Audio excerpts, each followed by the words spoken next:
తెలంగాణలో రైతు రుణమాఫీ ప్రధాని మోదీకి కనిపించడం లేదా అని ప్రశ్నించారు వ్యవసాయ శాఖ మంత్రి తుమ్మల. రాష్ట్రంలో రైతులకు 18,000 కోట్ల రుణమాఫీ బీజేపీ అగ్రనేతలకు తెలియదా అని మండిపడ్డారు. బీజేపీ పాలిత రాష్ట్రాల్లో రుణమాఫీ చేశారా అని ప్రశ్నించారు. ప్రభుత్వంపై అసంతృప్తి ఉంటే తమకు నిరసనలే ఎదురయ్యేది కదా అని చెప్పారు. రుణమాఫీ పూర్తి కాగానే రైతు భరోసా నిధులు వేస్తామన్నారు. హైదరాబాద్ గాంధీ భవన్లో మంత్రితో ముఖాముఖి కార్యక్రమంలో పాల్గొన్నారు తుమ్మల. సూర్యాపేట జిల్లా నేరేడుచెర్ల మండలానికి సంబంధించి ల్యాండ్ ఇష్యూలో యాదమ్మ విజ్ఞప్తిపై మంత్రి తుమ్మల స్పందించారు. సూర్యాపేట కలెక్టర్కు ఫోన్ చేసి మాట్లాడారు. బాధితురాలి సమస్య పరిష్కరించాలని ఆదేశించారు తుమ్మల.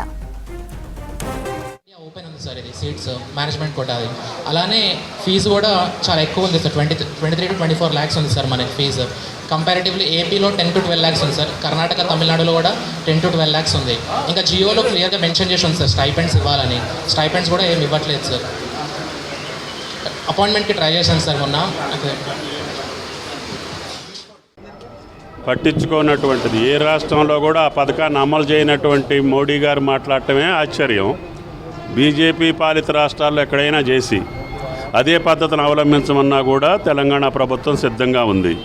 మేము చేసింది చెప్పాము, చేయాల్సింది కూడా చెప్పాము. భవిష్యత్తులో అవి కూడా చేస్తాం. గత 5 సంవత్సరాల్లో పంట రుణం తీసుకున్నటువంటి ప్రతి రైతు యొక్క రుణమాఫీ చేసే బాధ్యత కాంగ్రెస్ ప్రభుత్వాన్ని, తెలంగాణ ప్రభుత్వాన్ని. ఇప్పుడు వరకు 2 లక్షల వరకు ఉన్నటువంటి రైతులకు చేశాము. 2 లక్షల పైలు ఉన్నటువంటి రైతులకు కూడా చేస్తామని చెప్పాము. దానికి షెడ్యూల్ ప్రకటిస్తాం. Thank you.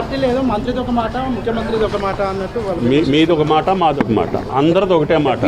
బీజేపీ సంబంధించిన వాళ్ళు ఎందుకు రుణమాఫీ అయినా కూడా ఎందుకు కాలేదని ఎందుకు ప్రచారం చేస్తా ఉన్నారు? ఇక్కడ అధికారం రావాలని ఆశించుంటారు, మళ్ళీ రావాలని కోరుకొని ఉంటారు. అధికారం కోసం మాట్లాడే మాటలు తప్ప రైతుల కోసం మాట్లాడే మాట కాదు. రైతుల కోసం మాట్లాడే మాట అయితే దేశం మొత్తానికి ఒకటే మాట మాట్లాడాలి.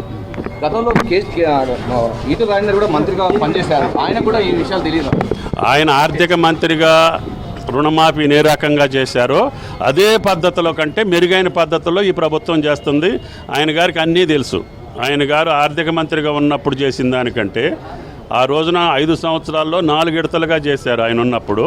ఇప్పుడు మొదటి పంట కాలంలోనే, అధికారం వచ్చిన మొదటి సంవత్సరంలోనే అస్తవ్యస్తంగా ఉన్నటువంటి ఆర్థిక వ్యవస్థని సరిచేసుకుంటూ ఈ రోజున 25,000 కోట్లు, రైతు బంధుకి 7,650 కోట్లు, రుణమాఫీకి 18,000 కోట్లు మొదటి పంట కాలంలో చేసినటువంటి ఏకైక ప్రభుత్వం భారతదేశంలో తెలంగాణ ప్రభుత్వం, రేవంత్ రెడ్డి గారి ప్రభుత్వం.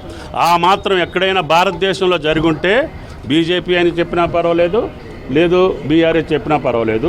బీఆర్ఎస్ చెప్పినటువంటి మాటలకు అనుగుణంగా పోయిన టర్మ్లో ఏ రకమైనటువంటి పద్ధతి ప్రకారంగా రుణమాఫీ జరిగిందో అదే పద్ధతిలో జరుగుతుంది తప్ప ఏ ఒక్కటి కూడా నిబంధనలు మేము పెంచలేదు. అడు కావాలని మాట్లాడితే నేను చెప్పలేను. అధికారం పోయిందని ఒకళ్ళు, అధికారం కావాలని ఒకళ్ళు మాట్లాడుతున్నారు. మేము రైతుల కోసం చేస్తున్నాం. అది మీరు ఆలోచించి అర్థం చేసుకొని ప్రకటిస్తే మంచిది, ప్రసారం చేస్తే ఇంకా మంచిది. రాజకీయ నాయకులు మాట్లాడుతున్నా కానీ రైతులు ఈ విషయంలో ఏం మాట్లాడలేదు. రైతులు సంతృప్తిగా ఉన్నారు, చేస్తారనే నమ్మకంతో ఉన్నారు. గత 10 సంవత్సరాల్లో ఆస్వాదించినటువంటి రైతులు, రుణమాఫీని అనుభవించినటువంటి రైతులు ఈరోజు 10 నెలల్లోనే వాళ్ళ కళ్ళల్లో వెలుగులు చూసి వీళ్ళు నొప్పులు కక్కుతూ ఉంటే నేనేం చేస్తా? రైతులు ఎక్కడైనా వచ్చి మాకు చెయ్యరు అనేటటువంటి భావన ఉంటే మమ్మల్ని ఊరుకుంటారా? మేము రోజు రైతుల్లోకి వెళ్తున్నాం కదా. మార్కెట్ కమిటీ చైర్మన్ల ప్రమాణ స్వీకారంలో వేలాది మంది రైతులు వస్తున్నారు. ఏ ఒక్కళ్ళు కూడా రుణమాఫీని గురించి అడగలేదు. ఎందుకు అడగలేదనంటే ఈ ప్రభుత్వం మీద ఉన్న నమ్మకం. 25,000 కోట్లు 10 నెలల్లోనే చేశారు. ఇంకొక 25,000